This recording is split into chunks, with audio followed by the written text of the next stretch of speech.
ശിവപ്രസാദം ജ്യോതിഷത്തിലേക്ക് എല്ലാവർക്കും സ്വാഗതം. ഇന്ന് നമ്മളിവിടെ പറയാൻ പോകുന്ന വിഷയം എന്ന് വെച്ച് കഴിഞ്ഞാൽ ഐശ്വര്യത്തിൻ്റെയും സമ്പൽ സമൃദ്ധിയുടെയും ആഘോഷമായ വിഷുവിനെ പറ്റിയാണ്. അപ്പോൾ വിഷു വരികയാണ്. അപ്പോൾ നമുക്ക് വിഷുക്കണി എങ്ങനെ ഒരുക്കാം, അതാണ് നമ്മൾ ഇന്ന് പറയാൻ പോകുന്ന വിഷയം എന്ന് പറയുന്നത്. അപ്പോൾ വിഷുക്കണി ഒരുക്കുന്നതിന് ആദ്യം നമ്മുടെ വീടും പരിസരമൊക്കെ വളരെയധികം നീറ്റായിട്ട് വൃത്തിയാക്കാം. നമ്മുടെ വീടും പരിസരം എന്നും ക്ലീൻ ആണെങ്കിൽ പോലും ആ ദിവസം വിഷുവിൻ്റെ അന്നല്ല, വിഷുവിൻ്റെ തലേന്ന് തന്നെ നന്നായിട്ട് തുടച്ച് വൃത്തിയാക്കുക.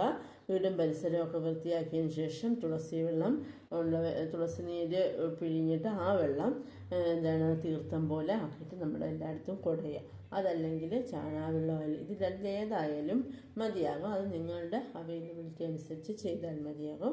അപ്പോൾ അത് എടുത്ത് കുടയാന്ന് വെച്ചാൽ വീടും പരിസരമൊക്കെ നമുക്ക് ശുദ്ധമായി. കാര്യം നമ്മൾ നോൺ വെജൊക്കെ യൂസ് ചെയ്യുന്നവരാണല്ലോ, മിക്ക വീടുകളിലും അതെല്ലാം ഉണ്ടാവും. അപ്പോൾ അതിൻ്റെയൊക്കെ ആ ഒരു നെഗറ്റിവിറ്റി പോകാൻ വേണ്ടിയാണ് നമ്മൾ അങ്ങനെ ചെയ്യാൻ പറയുന്നത്. അതിനുശേഷം ഭഗവാന്റെ കണ്ണൻ്റെ ഒരു വിഗ്രഹം എടുക്കുക. വിഗ്രഹത്തിന് മുന്നിൽ ഓട്ടുരുളി വെച്ച് അതിലാദ്യം വെക്കേണ്ടതെന്ന് വെച്ചത് നമ്മുടെ കണിവെള്ളരിയാണ്. അതായത് നല്ല എല്ലാ കളറ് തന്നെ ഉണ്ടെങ്കിൽ അത്രയും നല്ലതായിരിക്കും. പിന്നെ കൊന്നപ്പൂ വെക്കുക, പാൽക്കണ്ണാടി വയ്ക്കുക, അരി പിന്നെ നെല്ലുണ്ടെങ്കിൽ അത്, കുറച്ച് മഞ്ഞപ്പൊടി, നാണയങ്ങൾ, അതുപോലെ സ്വർണ്ണമുള്ളവർ അത് വെക്കുക. കൊന്നപ്പൂ മസ്റ്റായിട്ടും വെച്ചിരിക്കണം. കാര്യം കൊന്നപ്പൂവാണ് ഇതിൽ മെയിനായിട്ട് വേണ്ടുന്നത്. അതിനുശേഷം വെറ്റ, അടയ്ക്ക ഇതൊക്കെ ഉണ്ടെങ്കിൽ അത് വയ്ക്കുക. പിന്നെ ചക്കയൊക്കെ ആയാലും മാങ്ങയായാലും പിന്നെ അതുപോലെ തേങ്ങ ഇതെല്ലാം വെക്കുക.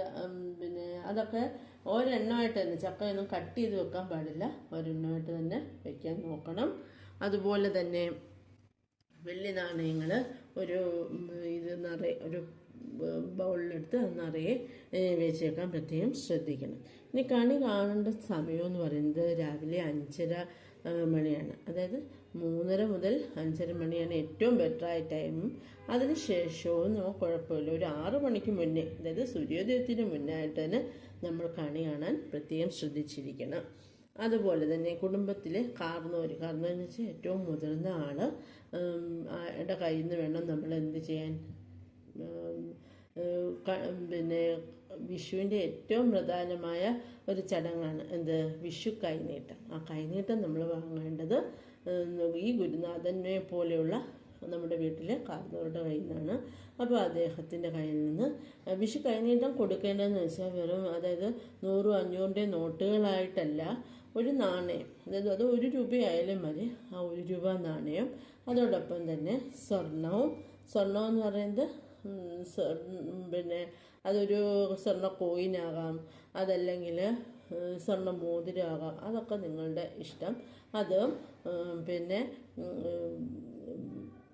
കണിക്കൊന്ന പൂവ്, അതിൻ്റെ ഒരിതള, അതും പിന്നെ അരി, ഈ 4 സാധനങ്ങളോടെ ചേർത്ത് ഒന്നിച്ച് വേണം നമ്മൾ മറ്റൊരാൾക്ക് കൈനീട്ടമായിട്ട് കൊടുക്കാൻ. ആ കൈനീട്ടമായിട്ട് കിട്ടുന്ന ഒരു നിധി പോലെ, അതെല്ലാം നമ്മൾ എവിടെയെങ്കിലും കൊണ്ടുവന്ന് വലിച്ചെറിഞ്ഞ് കളയരുത്. അതൊരു നിധി പോലെ നമ്മൾ ഈ അടുത്ത വർഷം വരെയും നമ്മൾ സൂക്ഷിച്ചു വെക്കുക.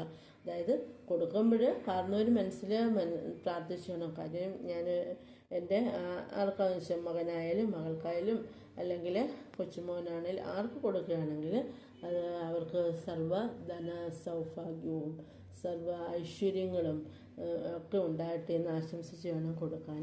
അതുപോലെ വാങ്ങുമ്പോഴും അങ്ങനെ കണ്ടുവേണം വാങ്ങാൻ. അപ്പോൾ വിഷുക്കണി കാണുമ്പോൾ പ്രത്യേകം ശ്രദ്ധിക്കേണ്ടത്, നമ്മൾ വിഷുക്കണി കണ്ടതിന് ശേഷം കൊന്നപ്പോയി ഇതെല്ലാം കണ്ടതിന് ശേഷം ഭഗവാൻ കണ്ണനെ മനസ്സിൽ കൊണ്ടുവരണം. അപ്പോൾ കണ്ണൻ്റെ ആ ഒരു പാതാരബിന്ദങ്ങളിൽ നമിക്കുന്നതായിട്ടും മനസ്സിൽ കണ്ട് ഭഗവാനോട് സർവ്വദോഷങ്ങളും മാറി സർവ്വ ഐശ്വര്യം തരണേ എന്ന് ഭഗവാനോട് പ്രാർത്ഥിക്കണം നമ്മൾ. അപ്പം അതാണ് വിഷു കണി കാണുമ്പോഴും നമ്മൾ ശ്രദ്ധിക്കേണ്ടത്. അപ്പോൾ കഴിഞ്ഞിട്ടും ഇങ്ങനെ വാങ്ങാം. അപ്പോൾ ഇത്രയൊക്കെയാണ് ഇന്നത്തെ വീഡിയോയിൽ പറയുന്നത്. അപ്പോൾ ഇങ്ങനെയൊക്കെ എല്ലാവരും വിഷുക്കണിയൊക്കെ കണ്ട് എല്ലാവർക്കും എല്ലാ ധനസമൃദ്ധിയും ഐശ്വര്യങ്ങളും ഒക്കെ ഉണ്ടാകട്ടെ. എല്ലാവർക്കും എൻ്റെ ഹൃദയം നിറഞ്ഞ വിഷു ആശംസകൾ.